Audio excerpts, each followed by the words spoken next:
Alors, il y a quelques semaines, moins d'un mois, je me suis lancé, dans l'étude des cryptomonnaies. J'ai commencé parce que, en regardant sur, le réseau, on va dire, je ne vais pas vous dire quel réseau, mais en regardant sur, un réseau très célèbre, j'ai vu une proposition d'une personne que je ne connais pas, ni d'Adam ni d'Ève, je connais même pas son vrai nom de famille, c'était seulement un pseudo. Et elle me proposait, cette personne, elle me proposait d'intégrer le projet P-Network. P-Network, un projet venant de Stanford, un projet qui visait à mettre en place, qui vise à mettre en place une crypto-monnaie. Et un projet qui a démarré déjà il y a quelque temps, hein, il y a à peu près 2 ans. Et en fait, il suffisait de s'inscrire, c'est ce que j'ai fait.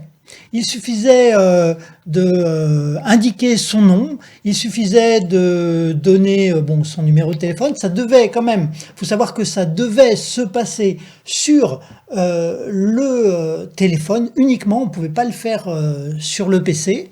Et puis, avec ça, en tapant le mot de passe qui convenait, j'étais parrainé par cet illustre inconnu à qui je dois toute cette excitation et puis cet enthousiasme parce que voilà, j'ai commencé à voir arriver mes premiers morceaux de pie qui sont devenus par la suite des pies.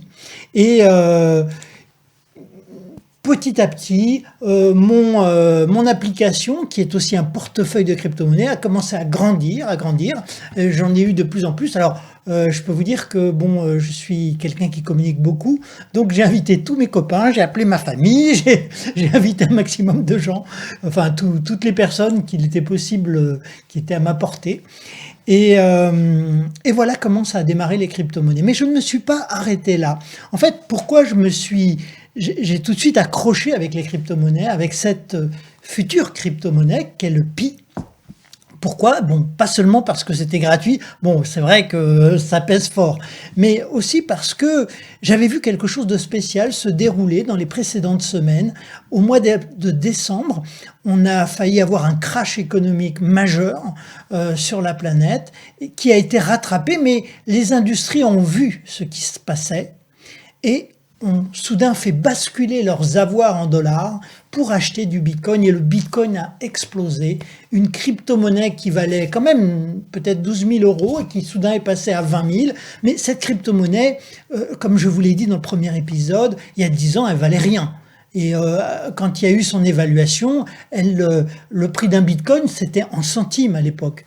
On voit bien d'ailleurs dans les exemples qui ont défrayé l'actualité que certaines personnes se sont mis à acheter par exemple des pizzas avec quelques milliers de bitcoins.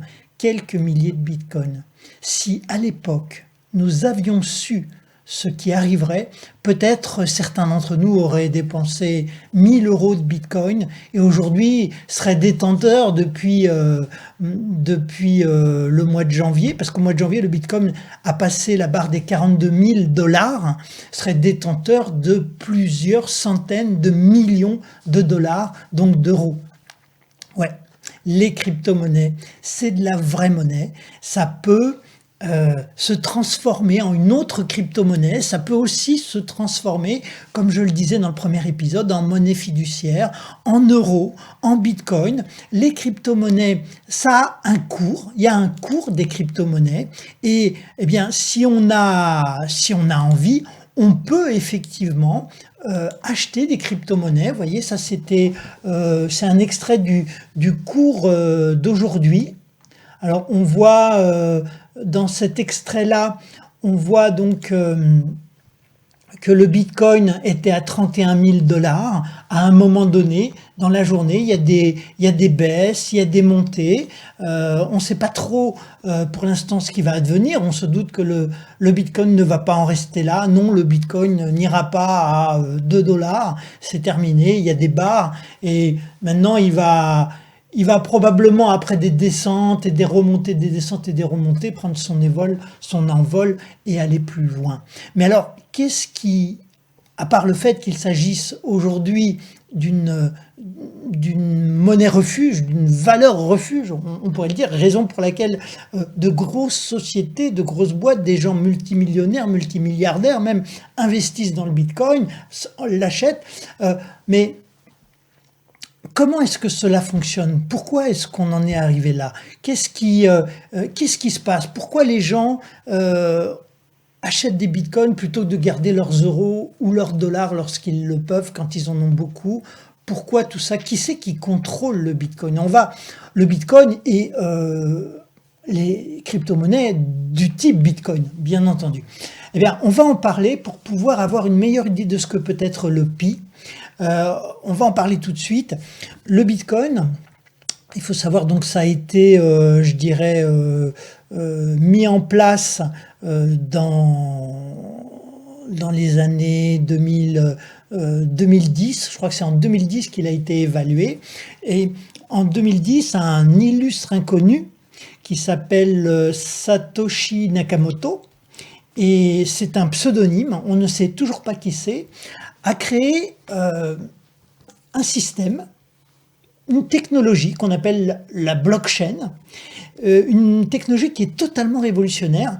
Il s'agit d'une sorte de registre qui emmagasine de l'information, qui a la capacité d'emmagasiner les transactions, qui peut en même temps les sécuriser, les partager, il est transparent et chaque nœud du réseau qui partage ces informations donc peut, je dirais, connaître tout le système. Et là où c'est un peu compliqué, si on veut s'attaquer pour essayer d'entrer dans le système et d'en profiter, là où c'est un peu compliqué, c'est que, en fait, comme tous les nœuds, comme tous les serveurs, comme tous les ordinateurs du réseau de cette blockchain ont l'information, vous ne pouvez pas vous attaquer au système sans vous attaquer simultanément à tous les ordinateurs, vous voyez, à tous les serveurs. Et c'est là où ça devient une muraille pratiquement infranchissable.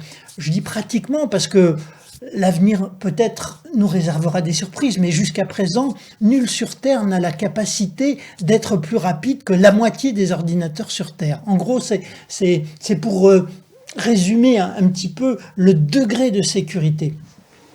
Alors, en quoi est-ce que cette technologie des crypto-monnaies et des blockchains est quelque chose de transformateur, est quelque chose d'important? Eh bien, cette technologie, donc, elle permet tout un tas de choses qui étaient impossibles pour des milliards de personnes avant. Et vous voyez, sur Terre, nous, dans les pays occidentaux, on n'a pas de problème pour ouvrir un compte dans une banque. Il suffit d'avoir un peu d'argent et on peut ouvrir un compte dans une banque. Mais sur Terre, vous avez des pays où c'est très difficile d'ouvrir des comptes parce que c'est plus facile d'acheter des choses, mais c'est moins facile d'avoir accès à des banques et de pouvoir, par exemple, recevoir de l'argent par l'intermédiaire d'une banque ou acheter ou transformer, par exemple, des monnaies que vous avez réussi à acquérir par l'intermédiaire des touristes en une monnaie locale. Il y a tout un tas de choses, de services financiers qui sont totalement impossible pour plus de 2 milliards de personnes sur Terre.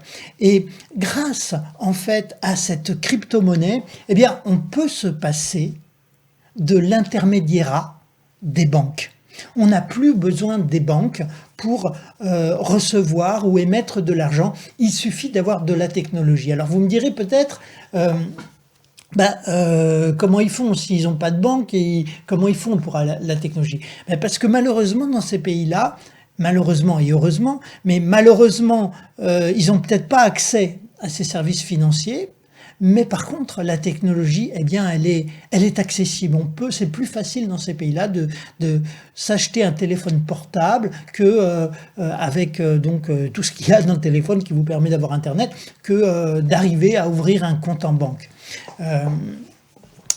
Et donc, cette blockchain, elle a cette possibilité complètement incroyable de pouvoir sécuriser l'argent qu'on envoie et de pouvoir le transmettre avec très très peu de frais. Aujourd'hui, si par exemple je veux envoyer de l'argent à quelqu'un, mettons que ce soit quelqu'un aux États-Unis, là je suis en France, en théorie je vais passer par une banque pour que cet argent puisse être transformé, et mon copain, il va recevoir évidemment cet argent après que j'aurai pris un maximum de frais, payé un maximum de frais bien entendu auprès des intermédiaires, mais ça va prendre du temps.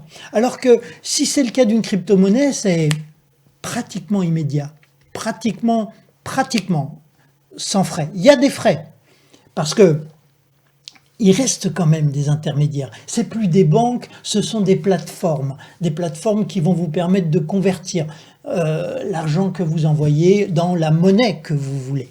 Donc il reste quand même des intermédiaires, mais disons que les intermédiaires, banques, etc., sont obligés de se reconvertir, et c'est ce qu'elles voient. Elle voit cette opportunité à l'horizon des crypto-monnaies. Si les crypto-monnaies menacent un certain nombre de leurs services, par contre, elle voit quand même des opportunités. Alors, les crypto-monnaies, vous voyez, j'espère que vous voyez un petit peu plus ce qu'on peut en faire. C'est un peu comme une monnaie. On peut acheter des choses avec ces crypto-monnaies, mais elles sont, à l'instar du dollar, à l'instar de l'euro, à l'instar de toute monnaie, elles sont soumises aux lois de l'offre et de la demande et au cours de la bourse. Si tout le monde achète cette crypto-monnaie, eh ben le prix de la crypto-monnaie, si vous voulez, il monte. Et pour le Pi, qui se situe au même stade que l'était le Bitcoin il y a 10 ans. Pour le Pi, aujourd'hui, ça coûte 0. Dans un an, ça va coûter peut-être, j'espère, le moins possible en réalité, parce qu'après, ça sera plus facile d'en acheter. Il y en a plein qui revendront. Mais ça va probablement coûter peut-être 10-15 centimes, et puis ça va monter. Et puis voilà, les gens, ils vont en acheter, ils vont en revendre, ils vont payer avec, etc. Et ça sera encore comme les autres crypto-monnaies, ça sera une monnaie qui sera soumise aux lois de l'offre et de la demande.